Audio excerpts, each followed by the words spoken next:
മഴ മാറി വെള്ളക്കെട്ട് ഒഴിഞ്ഞതോടെ കുട്ടനാട്ടിലെ സ്കൂളുകൾ ഇന്ന് തുറന്നു. പ്രവേശനോത്സവത്തോടെയാണ് വിദ്യാർത്ഥികളെ സ്കൂളിലേക്ക് സ്വീകരിച്ചത്. യഥാർത്ഥത്തിൽ വലിയൊരു ആശ്വാസത്തോടെയാണ് കുട്ടികൾ സ്കൂളിലെത്തിയത്. അശ്വിൻ പാലാഴി കുട്ടനാട്ടിൽ നിന്ന് ചേരുന്നു. Good morning Ashwin. കുട്ടനാട് വളരെ ആവേശത്തിലാണോ?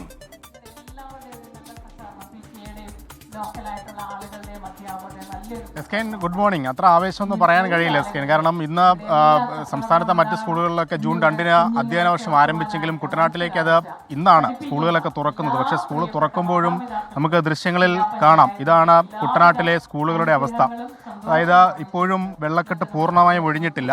പൂർണ്ണമായും ക്ലാസ്സുകൾ തുറന്ന് പ്രവർത്തിക്കാനാവുന്ന ഒരു സാഹചര്യത്തിലേക്ക് എത്തിയിട്ടില്ല. എങ്കിലും വലിയ ബുദ്ധിമുട്ടില്ലാതെ കഴിഞ്ഞ ദിവസങ്ങളിൽ വലിയ മഴയത്തൊന്നും ഉണ്ടായിരുന്നത്ര ബുദ്ധിമുട്ടില്ല എന്നുള്ളത് മാത്രമാണ് ആശ്വാസം. എന്തായാലും ഇന്നു മുതൽ സ്കൂളുകൾ തുറന്നിട്ടുണ്ട്. ദുരിതാശ്വാസ ക്യാമ്പുകൾ പ്രവർത്തിക്കുന്ന സ്കൂളുകൾ ഒഴികെ മറ്റെല്ലാ സ്കൂളുകളും തുറന്നിട്ടുണ്ട്. വിദ്യാർത്ഥികളൊക്കെ എത്തിത്തുടങ്ങിയിട്ടുണ്ട്. അവർക്ക് അത്ര വലിയ പ്രശ്നമില്ലാതെ ക്ലാസ്സുകളിൽ ഇരിക്കാൻ കഴിയുന്നൊരു അവസ്ഥ വന്നതുകൊണ്ടാണ് ഇന്നു മുതൽ തുറന്ന് പ്രവർത്തിക്കാം എന്നുള്ള ഒരു തീരുമാനത്തിലേക്ക് എത്തിയത്. അതേസമയം ഈ വിദ്യാർത്ഥികൾ പൂർണ്ണമായും സ്കൂളിലേക്ക് എത്തിയിട്ടില്ല എന്നുള്ളതാണ് മറ്റൊരു പ്രശ്നം.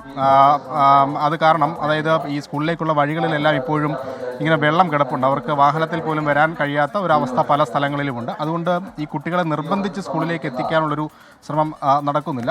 അവർക്ക് സ്വമേധയാ എത്താം എന്നുള്ളത് തന്നെയാണ് അധ്യാപകരും പറയുന്നത്. എന്തായാലും ഇന്ന് അധികം വിദ്യാർത്ഥികളില്ല. നമ്മളിപ്പോൾ നിൽക്കുന്നത് തെക്കേക്കര സർക്കാർ ഹൈസ്കൂളിലാണ്. അവിടെ ചുരുക്കം ചില വിദ്യാർത്ഥികൾ മാത്രമാണ് എത്തിയിട്ടുള്ളത്. 1-ാം ക്ലാസ്സിലും 2-ാം ക്ലാസ്സിലും പുതിയതായി എത്തിയ കുട്ടികൾ മാത്രമാണ് എത്തിയിട്ടുള്ളത്. അതുകൊണ്ട് തന്നെ SKN പൂർണ്ണമായി ക്ലാസ്സുകൾ ഒരു സാധാരണഗതിയിലേക്ക് എത്താൻ ഇനിയും വൈകുമെന്നുള്ളതാണ് പറയാനുള്ളത്. SKN. Thank you.